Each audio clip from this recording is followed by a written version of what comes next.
Hello, this week we're going to look at porringers, mainly because I found an absolutely wonderful porringer at auction which confounded my expectations. They're the sort of object that has fallen out of favour a little bit in this country in collecting.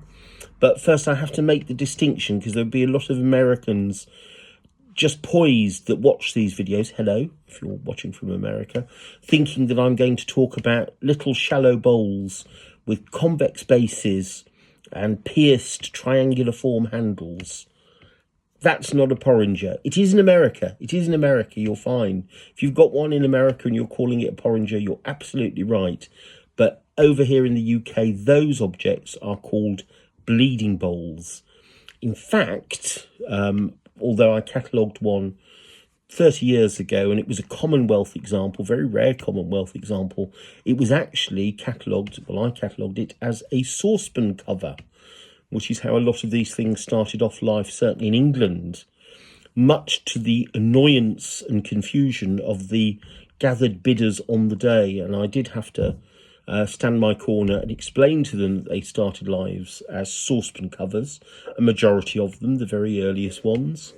And they insisted they were bleeding bowls, and then people in America insisted they're porringers. It's all very confusing. So push that to one side. I almost now regret even mentioning it. What we're talking about is this.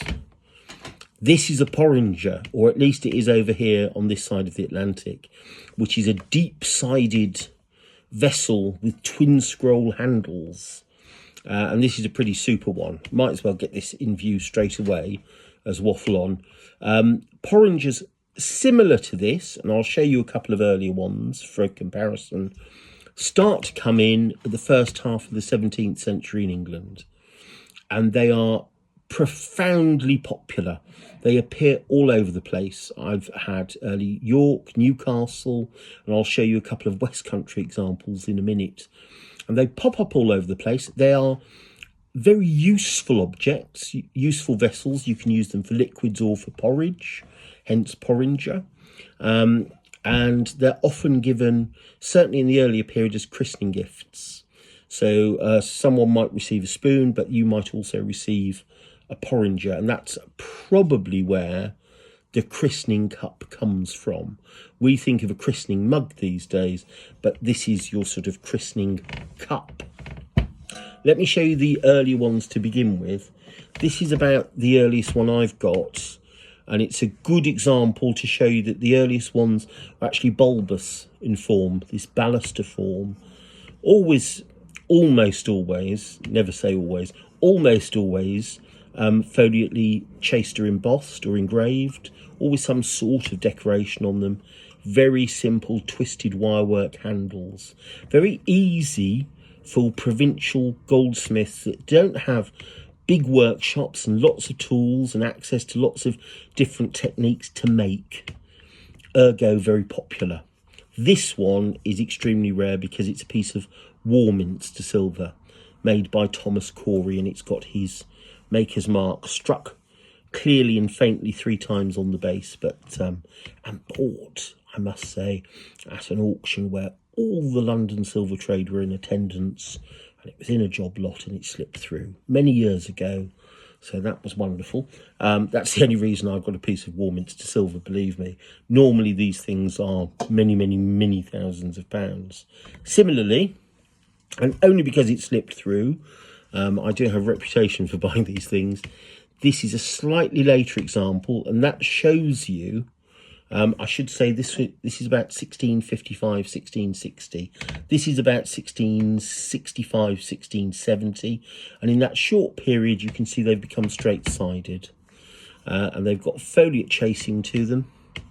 This time it's a bit more formalised, stiff acanthus, and you start to get this band appear. That's Exeter, 1660, 1670. This is quite late for one, though I was very pleased to find it. And this is the sort of style that you will begin to see from about 1700 onwards.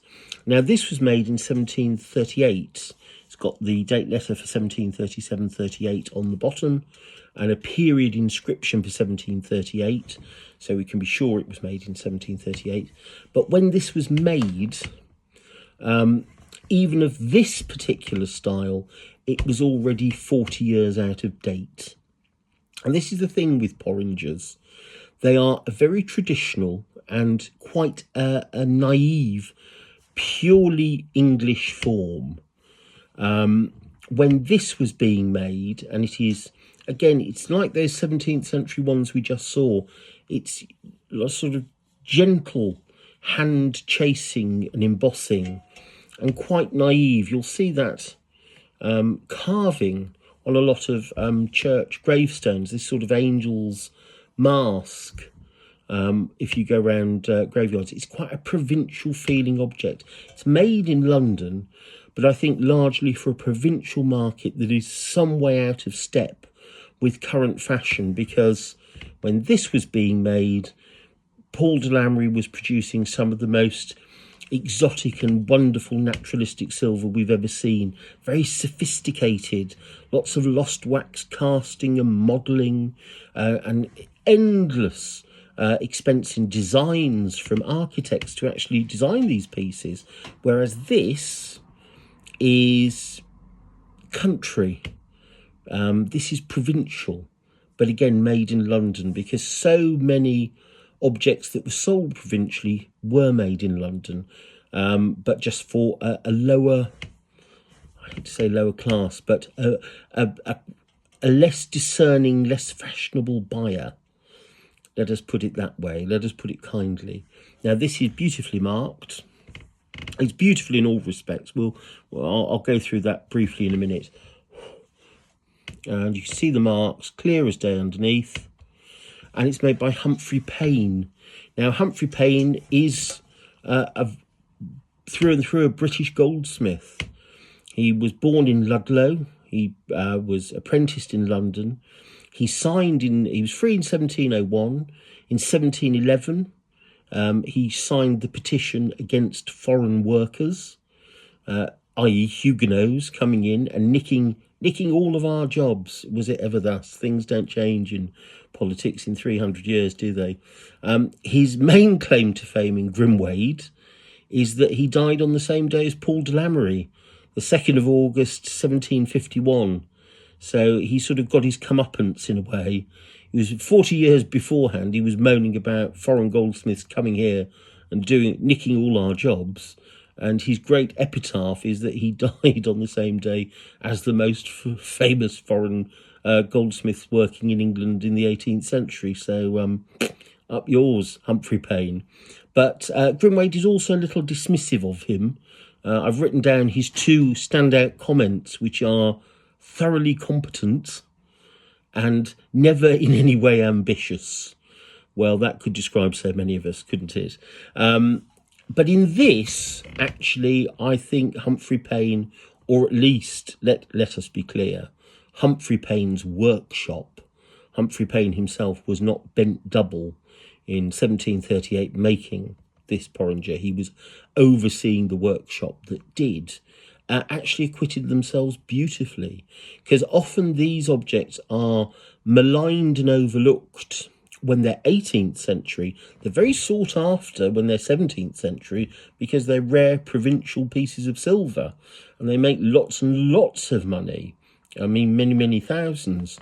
When they're made almost out of period in the 18th century, when they appear old-fashioned, people overlook them and they go for the more sort of glamorous two-handled cups and covers. I do so myself, with lovely feet and lost wax casting, a very fine engraving. And these often are the cheap cousins, and they're usually lightly made, and by the time they come down to us as collectors, they either have dents or splits or holes because they're so light. The thing that arrested my attention about this, and isn't immediately obvious to you looking, and maybe it is this is built like a tank. Most of these that you'll find of this size weigh 6 or 7 ounces.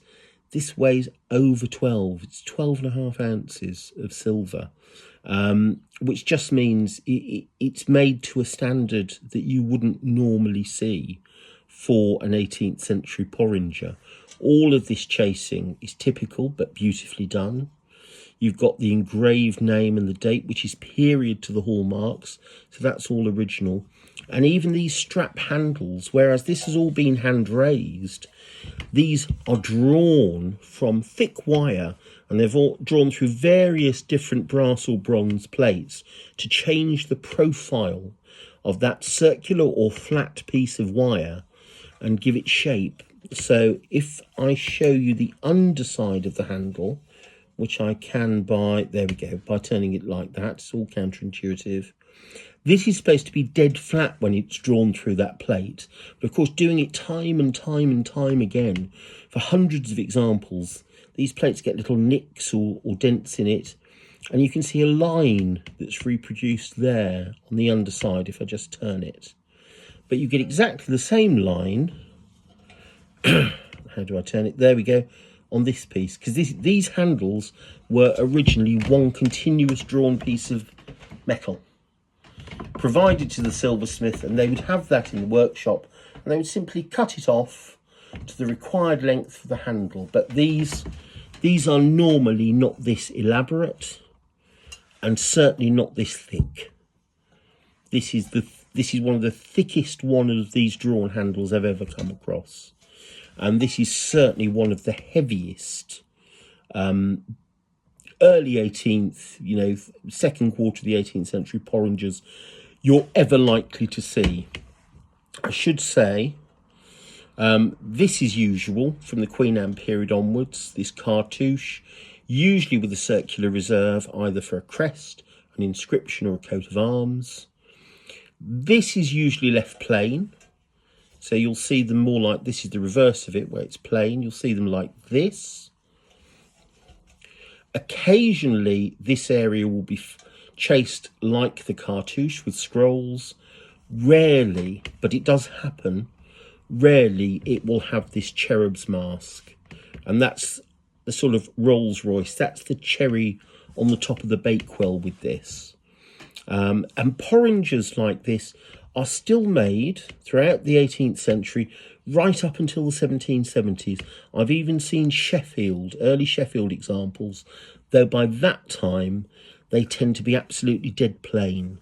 And the reason they're made in Sheffield, where the sort of industrial heart of the Industrial Revolution, because the demand locally for these simple provincial domestic wares was still there.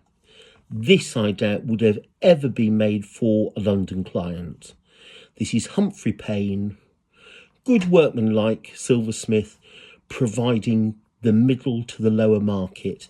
But in this case, somebody requested just a Rolls Royce example of a very traditional and very out-of-date porringer.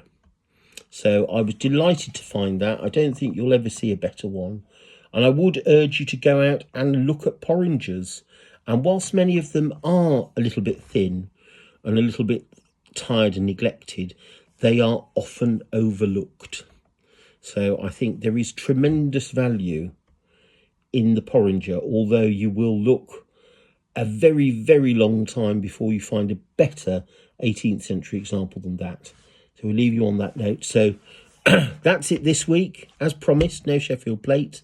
So good antiques hunting and goodbye.